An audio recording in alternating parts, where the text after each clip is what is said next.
So,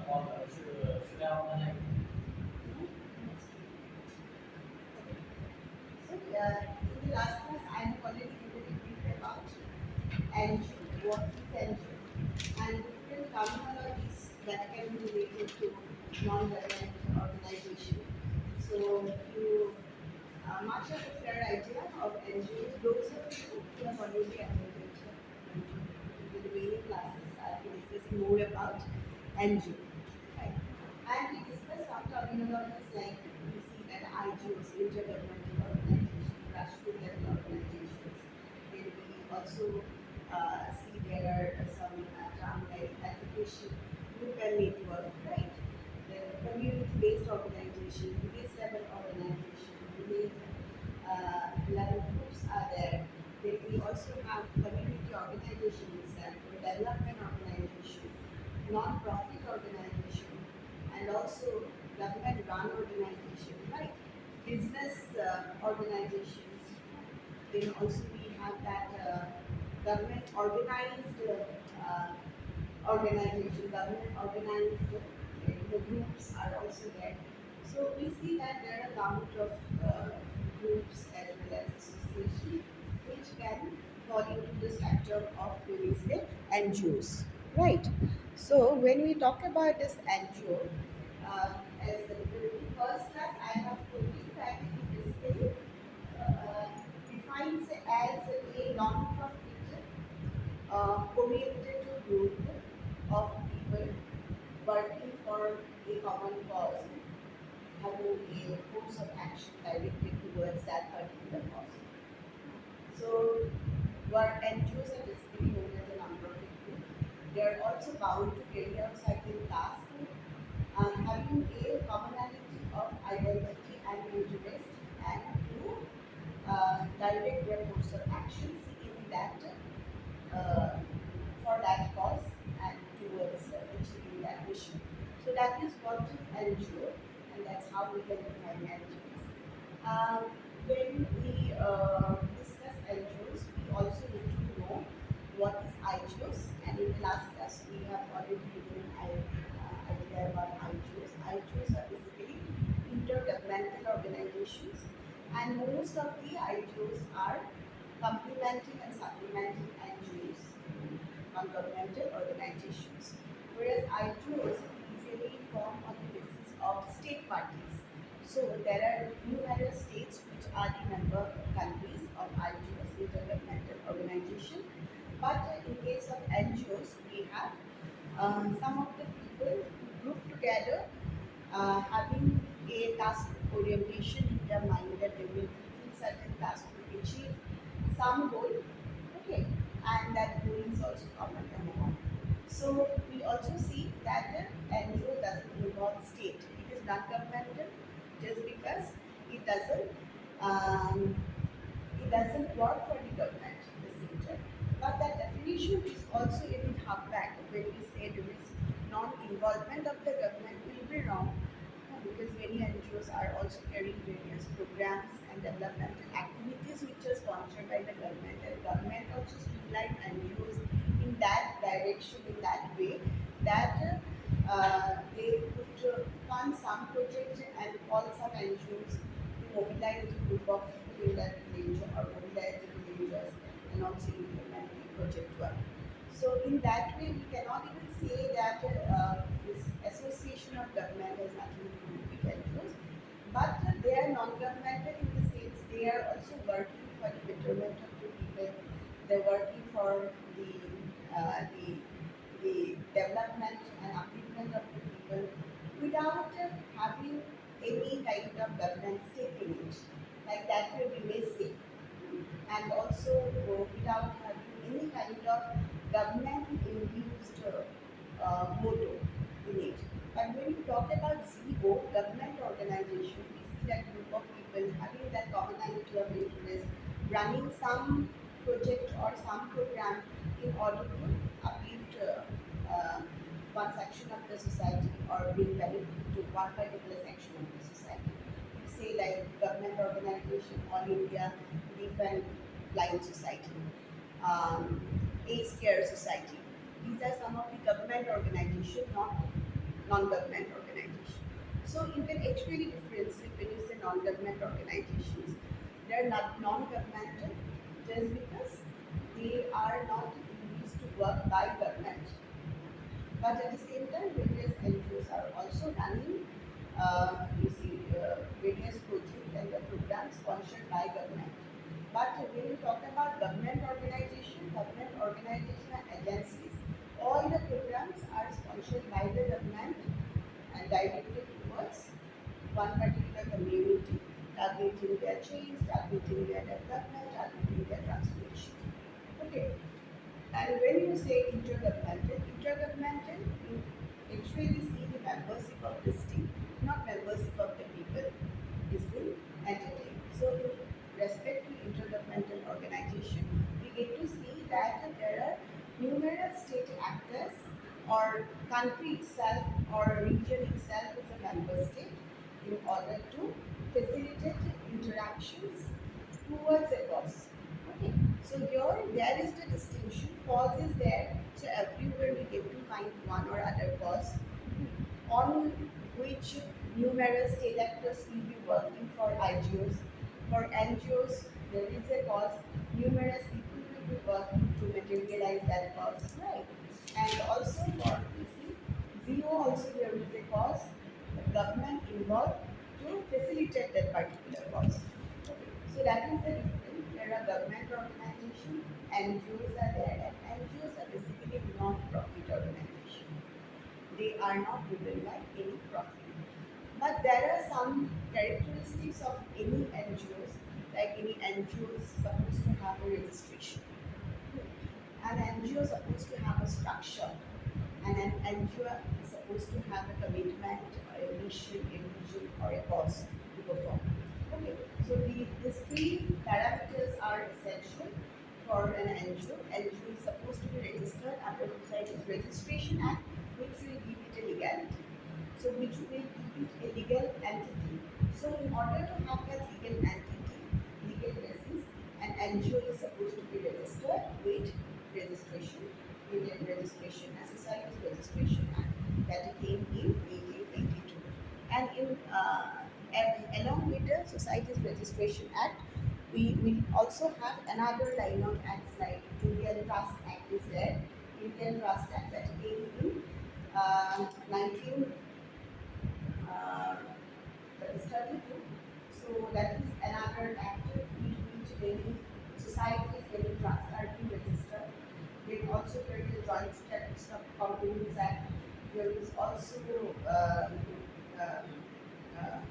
an act that is FCRA Act, you will get to find. Okay. FCRA. FCRA. So many NGOs are registered in order to um, not it is mandatory to have that registration in order to have that legal entity, as well as to have that uh, flow of funds from the foreign countries. That is the foreign contribution registration, FCRA. Okay, that is also very very important. There are also a kind of twist and turn in the development and evolution of NGOs in India and across the world. If you need to see. Okay. So now what we actually see is that what is very very important is that the relation between the IGOs and NGOs, which is important. How NGOs are related to IGOs, and then how NGOs are related to even that this is called the GOs. So NGO GO relationship and NGO ISO relationships are very very important. So when you talk about the NGO ISO relationship, we already know what is ISO. Huh?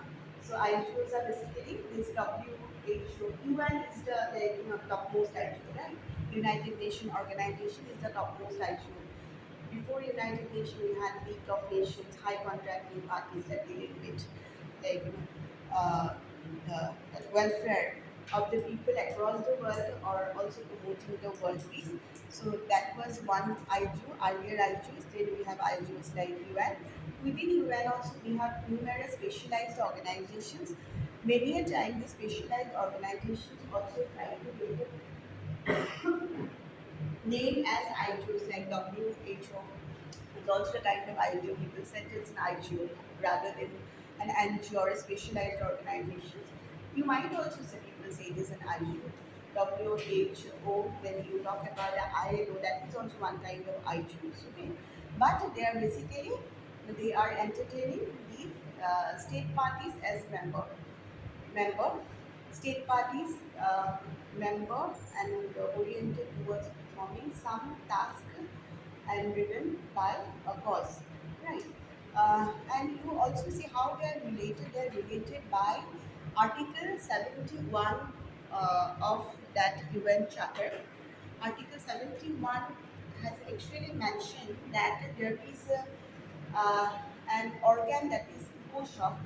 There is an organ of the UN that is called EcoShock, Economic and Social Council. And Article 71 actually maintains that EcoShock is responsible to provide the consultative status to all the NGOs. In that way, you get to see that IGOs are NGOs are collective. IGOs and NGOs are connected, and that is also related. So when you talk about this consultative status, this is very, very important. Let me tell you. Consultative status are being provided to various NGOs and giving them permission also to work in line with that activities which are carried out by specialized organization and NGOs. Okay, and this is a kind of arrangement that providing the consultative status to NGOs is a kind of arrangement through which IGOs, like the even the EcoSoc, it's an organ of the IGOs. They review the activities of these NGOs and agendas of these NGOs frequently from time to time. How they are carrying out their agenda, if there is a new agenda they have also that have come to the floor, and they usually classify it organization and accordingly giving them this status. They classify it on the basis of their agenda, their mission and the goal. And those organizations which are those NGOs which are working on almost all the issues and agendas pertaining to the EcoShock goal and the mission and the UN goal and the mission are getting the general consultative status. Okay. And those organizations who are working on a special area and focus, they are giving the special consultative status. And there are also some organizations or some NGOs which are working on one single issues and the agenda distantly remotely connected to the CUN. They are given the roster status. Like that way, they have given this status that is basically consultative status, general consultative status. Then we have specialized consultative status, which is given to IGO, special consultative status. And then we see that the third one is roster consultative status are given to NGOs by the IGO's organ negotiation. That is an IGO-NGO relations. Okay, that is the first kind of relationship that you can actually explain. Yeah. And in that way, NGOs stake in this international relationship in the promoting the world peace has been encouraged by IGOs. As you actually see that in the UN, the charter said that we the people of India. In that way, they also ensure the involvement of the NGO because NGOs are a group of people and a collective. In that way, it represents one country, definitely that NGO, one particular NGO represents one country and one nation in that way, and also carrying out various developmental activities. Suppose we have that IPSA, Indian Political Science Association, that is basically one kind of, people say it is NGOs, yeah, it is NGO. It is also an international NGOs and it is also a forum which will bring all the political scientists and the associations. And also you see giving a forum to NGOs also to work in line with different political issues. Okay. And we also see that we have International Red Cross Society. That is the International Red Cross Society. Then we also have that ILO and the United Nations High Commissioner for refugee has been working with number of NGOs in Bosnia, huge, and in those, all those like war where there are like replacement, and there is also like uh, any kind of transportation, and also transportation has happened. So you get to see that ILO, then UNHCR, High Commissioner for Refugees, then you see this International Red Cross, and you also see Intelset. Intelset is also one kind of NGO, international NGO. Many a time people also said these are IGOs. ILO is an IGO because it has got member countries like that way. They have members whenever there is a state party associated, it has converted to IGOs instead of people, group of people. So UNHCR, it is also basically an IGO, it is said. It's a program and basically it comes under this IGO banner. Okay. So you see the number of organizations like IPSN, people also say this is an IGO. At the same time, this is NGO also, they are working in collaboration with many NGOs. See, so IGOs working in collaboration with many NGOs to materialize their cause. At the same time, there is also another branch that is Department of Public Information in NGOs, and this Department of Public Information is also working in collaboration with NGOs and facilitate these activities of NGOs. This is basically an 80-member committee, and half of the members are like, will change their positions and are changing in every 2 years. 80 members committee. Is the Department of Public Information. Okay.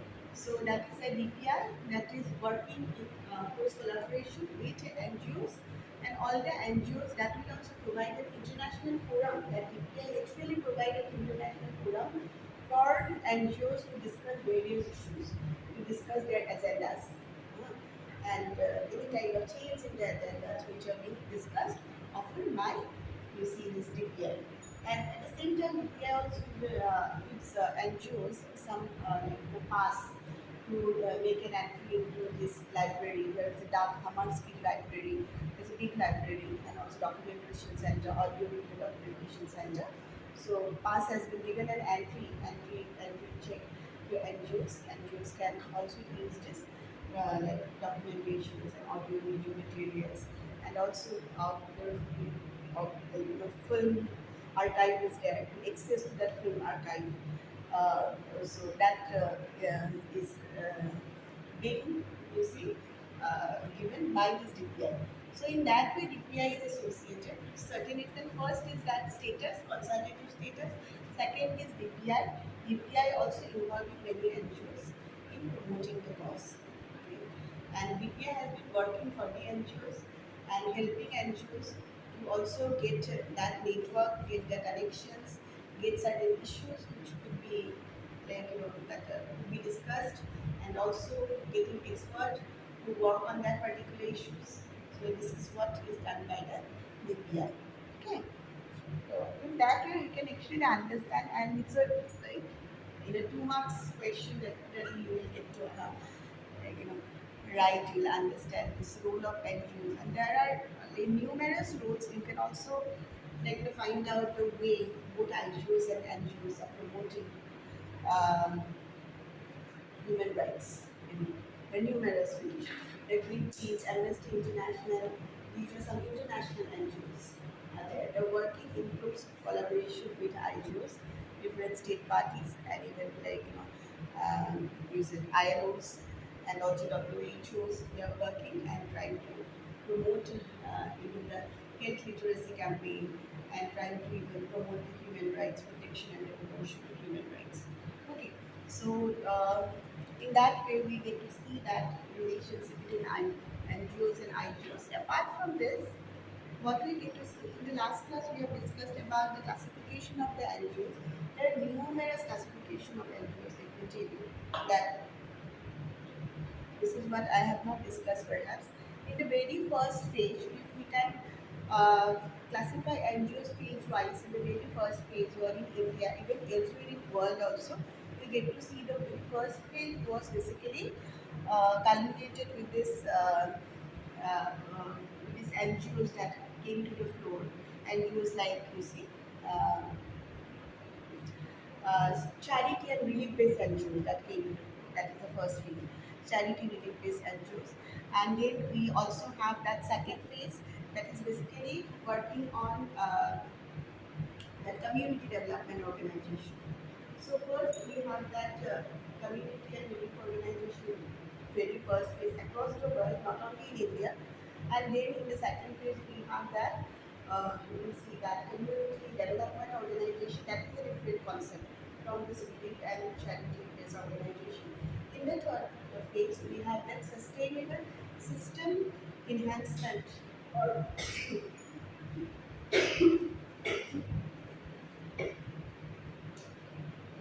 sustainable impact related organizations, impact development organizations. These are basically those development organizations working on sustainability.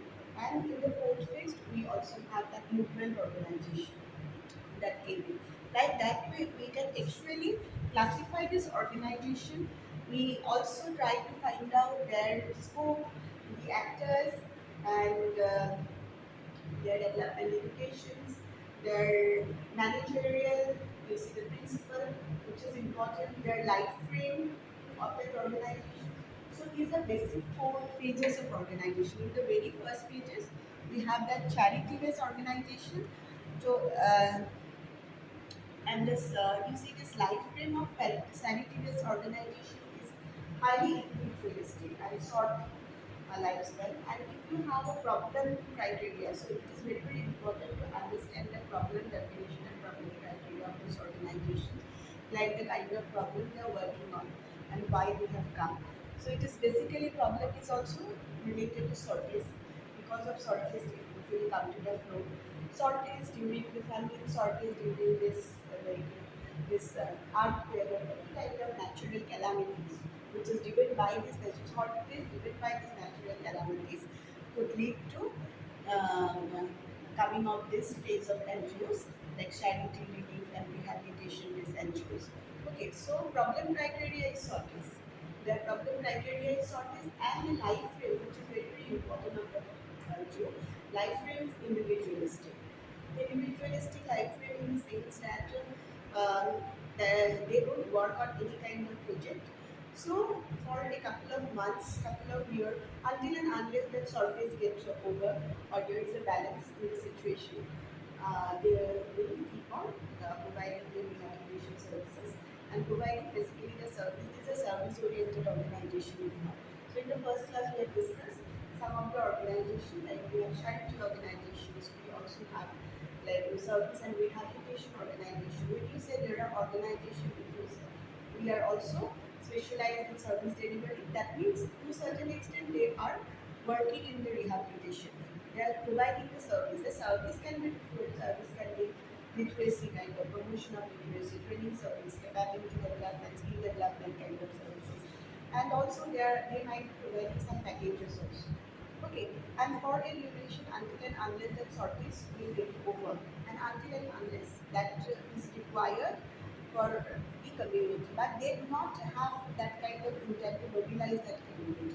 So some organizations, not like each and every organization in the sense, they may be a network also, relief charity, they may not have a formal physical setup. They may be network of people, group of people working for the rehabilitation of the people, working for delivering the service of the people. Okay, network of that communities, network of group. Okay, their problem and scope you have. Problem is basically you see shortage is the problem and life frame is individualistic, and you see they basically focus development education and the management. What is the development education? Development education is basically you see the starving children. So education in the sense that they don't want to see anyone starving. Okay, So, so their education is to provide the service so that no children, basically that again that motto of the children, no one will get stuck.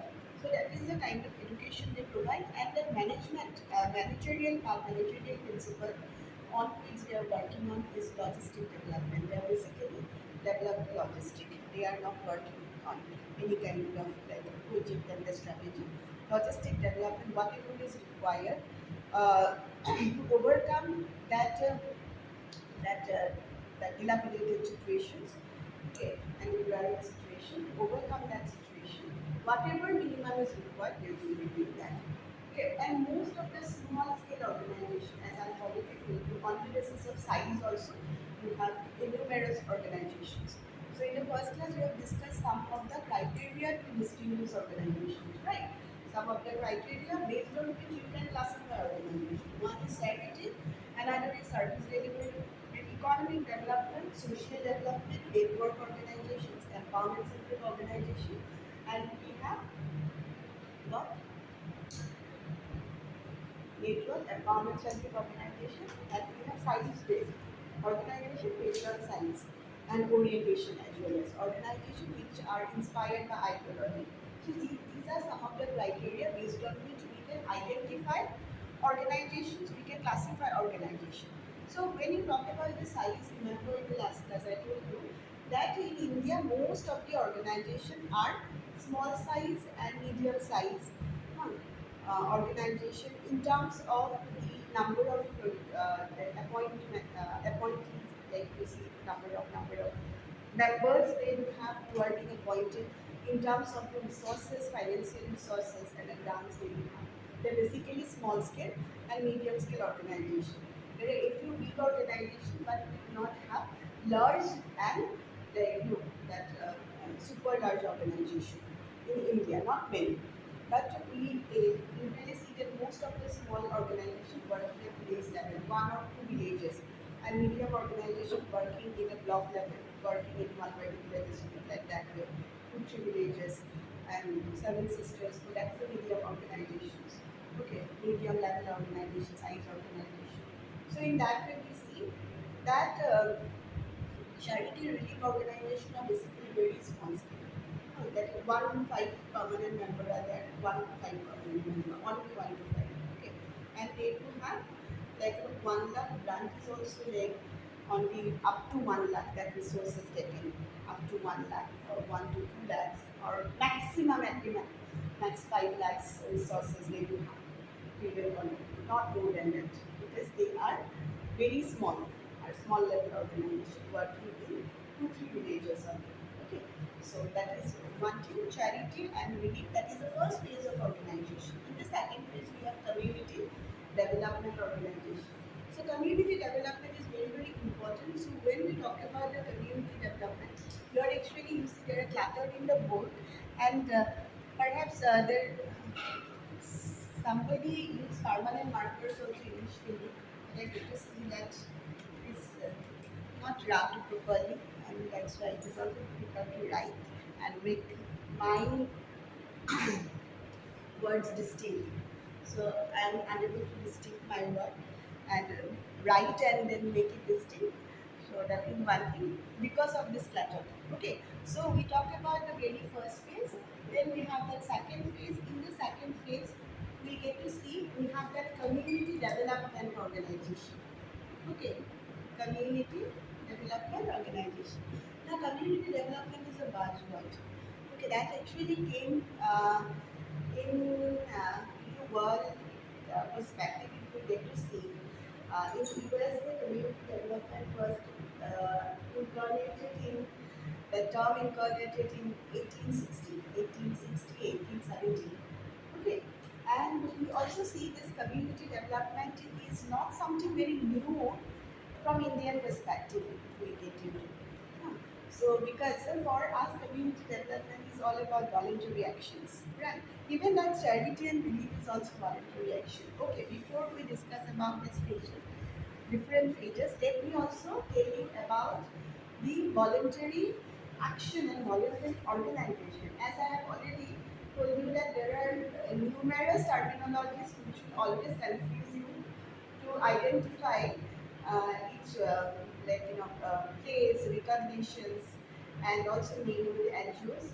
Because most of the time you will see whether it's a grassroots, should I call it grassroots organization, or call it advocacy organization, or NGO? How it is NGO, non-profit organization, and why would I call it non-profit organization? Why not advocacy?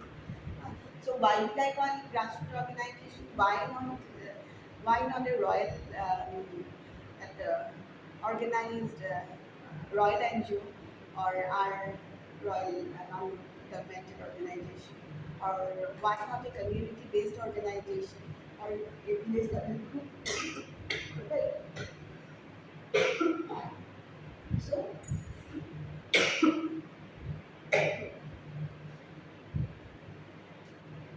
so it's very important to understand voluntary action as well as voluntary organization.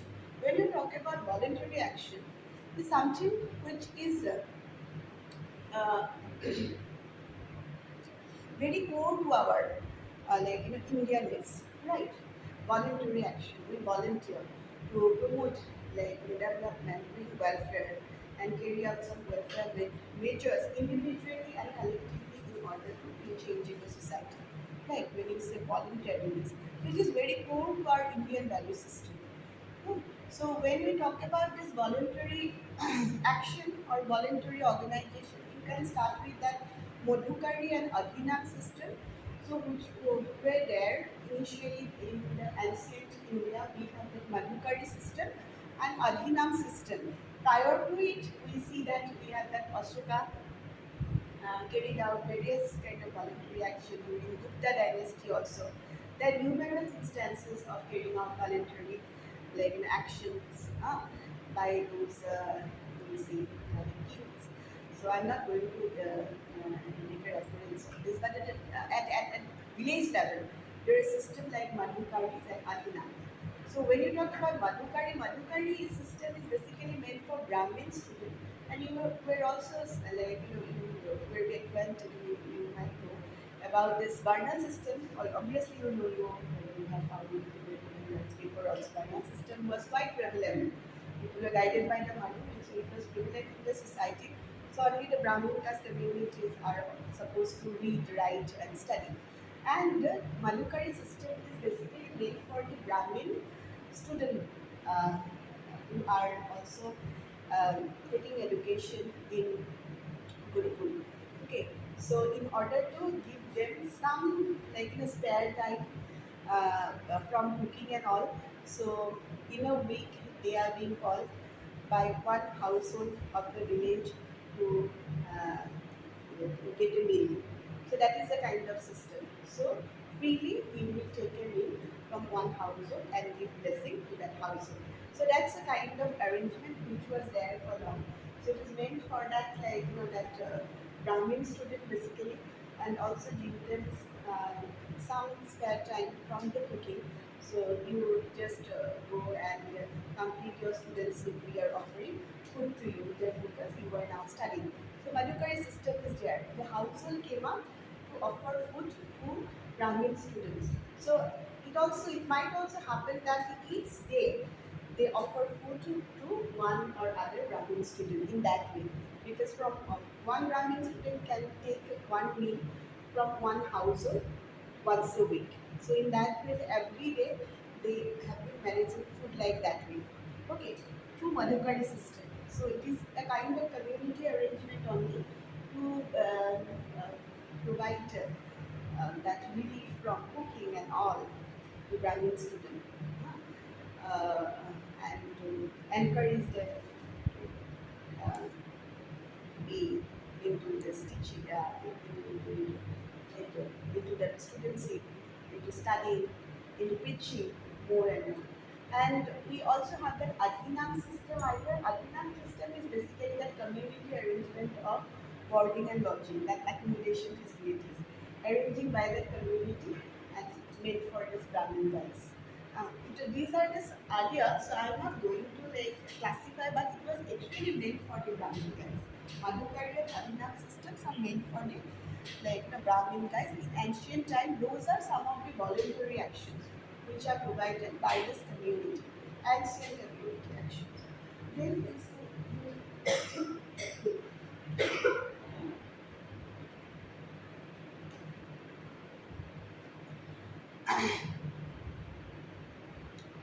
we also see we have example like UN South, the Chinese traveler came here in India, also saw the community planting of trees in the wayside or a roadside. He said, like, people during summer. So like that kind of provision was there, community planting of this. So this is a part of voluntary action at the same time. Uh, and you might also say that individual voluntary actions, but is collective effort, except that Adhinam. Adhinam was a community arrangement, but for Madhukari, a family was involved in giving the food, giving the meal to Brahmin guy. Right, a family or individual is involved. But for Adhinam, a community was involved. Okay. So that is the system, and during British period, we have numerous instances of religious reform first, social reform, and third, voluntary action reform.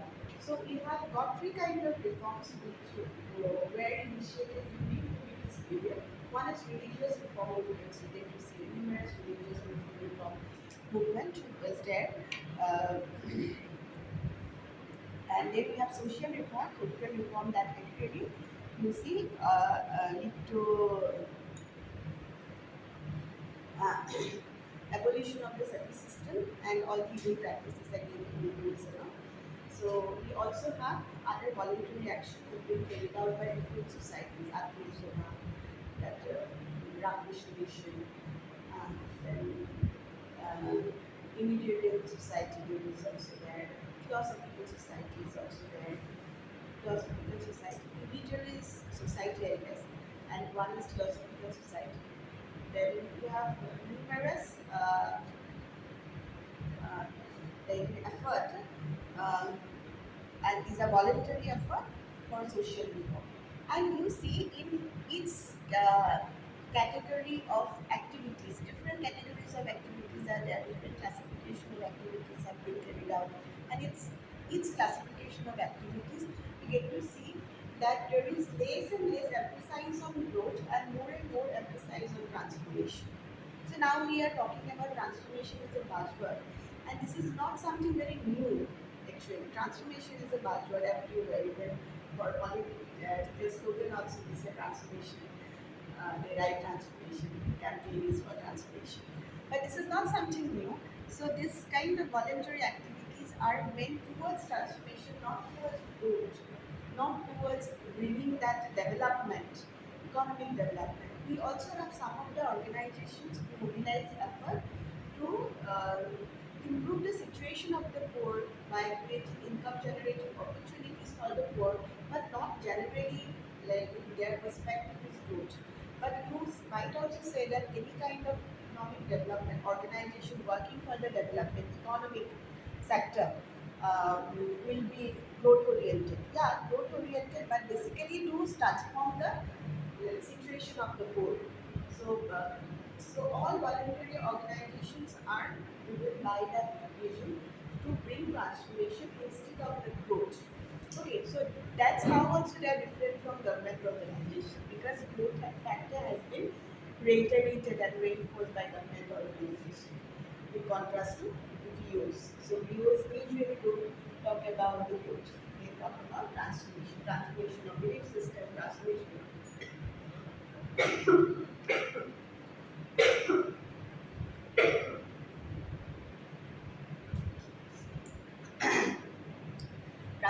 of belief system, transformation of existing anti-social system, the transformation of some of the custom, transformation of age of rituals for the betterment of the society, transformation of policy, transformation of institutions.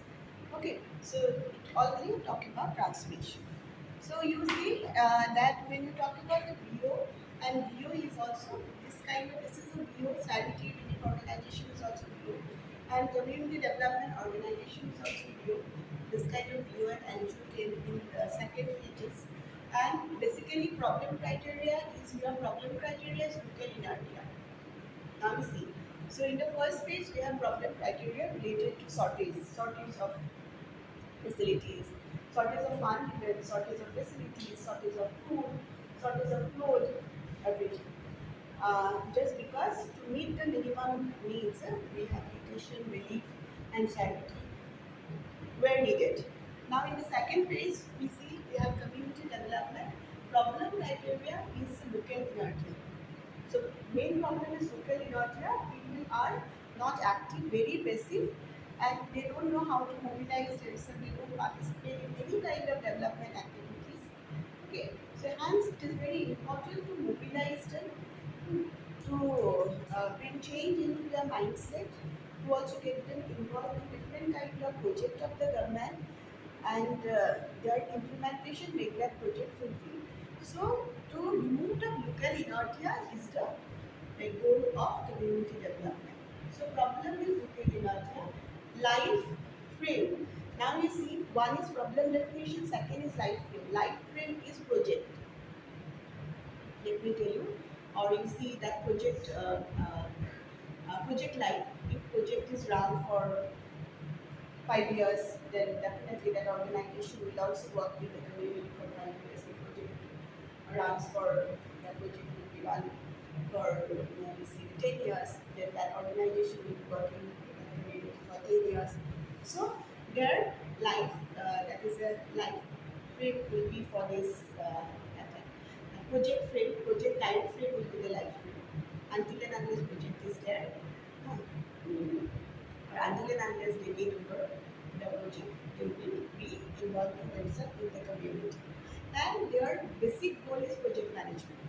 Managerial principle is project management, and developing education is basically self-help. Self-help is the developing education. So in the very first place, charity organization working on giving food and development education is not to make children stuff. That is also punchline and also development education. And for community development, developing education is self-help. That is a development education or development program that is given to a self-help. And managerial principle, again, managerial principle is that project management, in contrast to logistic management of the charity and relief. And also we see that their life frame is basically that project life frame, and they are working uh, in a community. It is run by individual or a group, and this is run by individual and the whole community and group of people. So community involvement is must. And then in the third phase, we have that sustainable impact development organization. So impact enhancement association organizations are there. So they are basically again sustainable.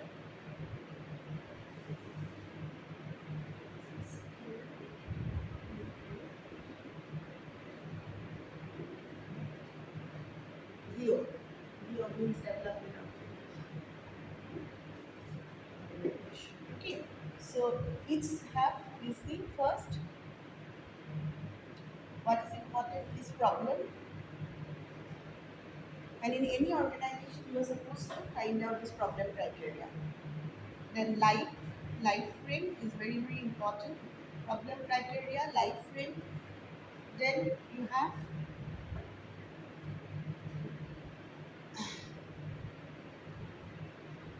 developing or development education. Not developing, development education. And fourth we have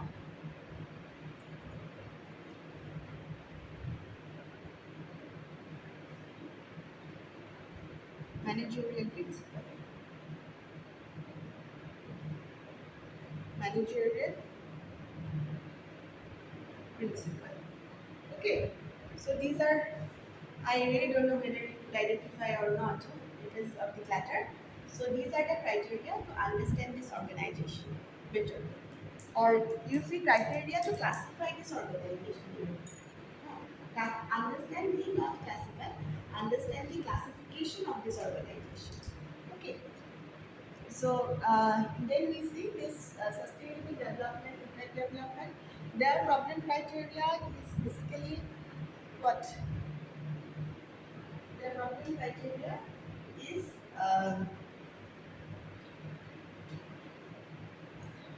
administration inefficiency. Any kind of inefficiency related to administration. So, or inactiveness are like the problem criteria. And so they focus on the strategic management and their like life scope is also bigger. Many times it is infinite future, like this movement organization, their life frame is also like after this your movement organization, their life frame is also like infinite. Hmm. So it is ongoing until and unless their needs are being met, and their problem criteria is power inequities. Okay, and you see the developing educations that they are basically working on is movement organization working on really changing the community, and that is just sustainable impact development working on the strategic management. Even that managerial principle is also strategic management. Coordinations, more and more coordination of this department, and to bring fruitfulness of different programs and activities. Okay, so like that way you get to see that four phases of organizations came into being. So and these are one classification of organization. Okay, on the basis of you see orientations, we have already classified certain organizations like empowerment or oriented organizations who are basically the self-help group, empowerment orientation, really with people's involvement, more people's involvement, so that they can empower themselves. Social development organization, that is another organization. They will definitely work for conscientizing people and creating awareness. Okay, those are creating a change in the mindset. They are driven towards creating that change in the mindset of the people.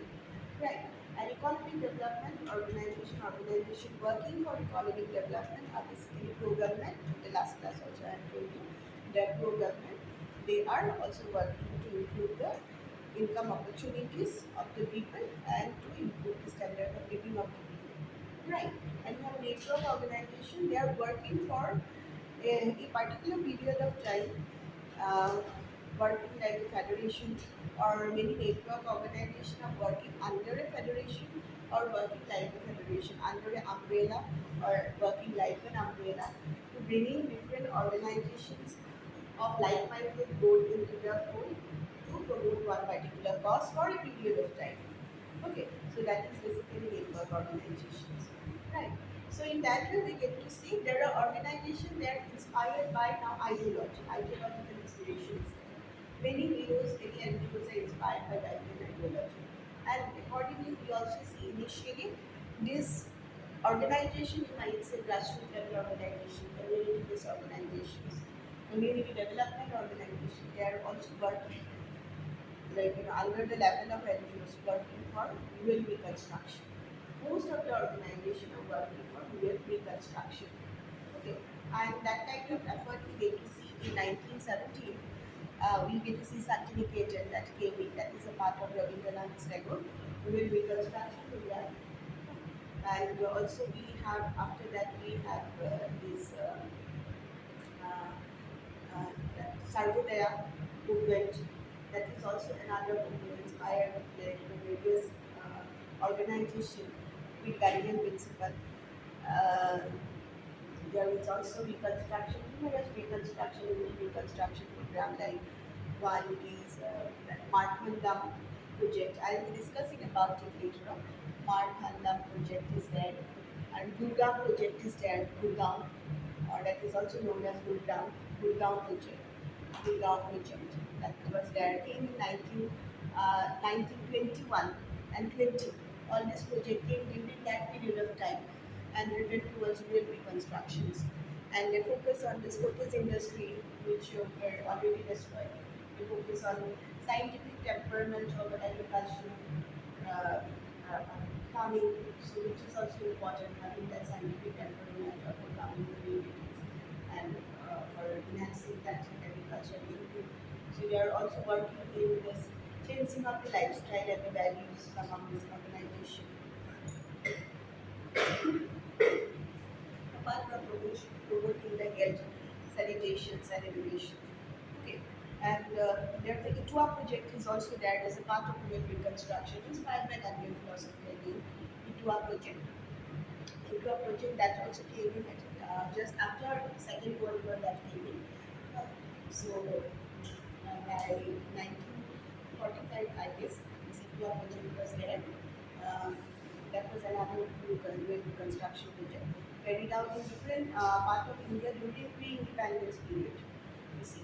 And all these NGOs were driven by this Gandhian ideology. Most of the NGOs are still working on Gandhian ideology, but there is also a kind of turn twist in the evolution of the NGOs, as I told you, and the shifting paradigm of their ideologies, goals, missions, and that is also because of government support. At times, lack of government support, which were visible or not visible, which impacted their stability, their sustenance. Okay, so that is important that we will get into the remaining classes. Okay, but when you talk about this community development, this is something which is also very important because it has undergone a philosophical change and conceptual change. Okay, and the method has also been changed because it is basically known as a method of social work. Community development itself is a method of social work, and most of the organizations are working for community development. They have been uh, devising and also devising various methods of social work. And for them, that community itself is a process rather than a field. So community is not at all a field, and understanding community is not simply limited to the field-based exercise, but it is a process, continue understanding the community through various projects, through their involvement, people's involvement, and also carrying out the public support and understanding of the community through social work education in universities. Now, in that way, we get to see that in our social work department. In order to understand in order to enhance and promote the understanding of the public, support of the public towards the social work activities. So like that way we get to see better developments of the program. So I am finishing it today. So we will be discussing about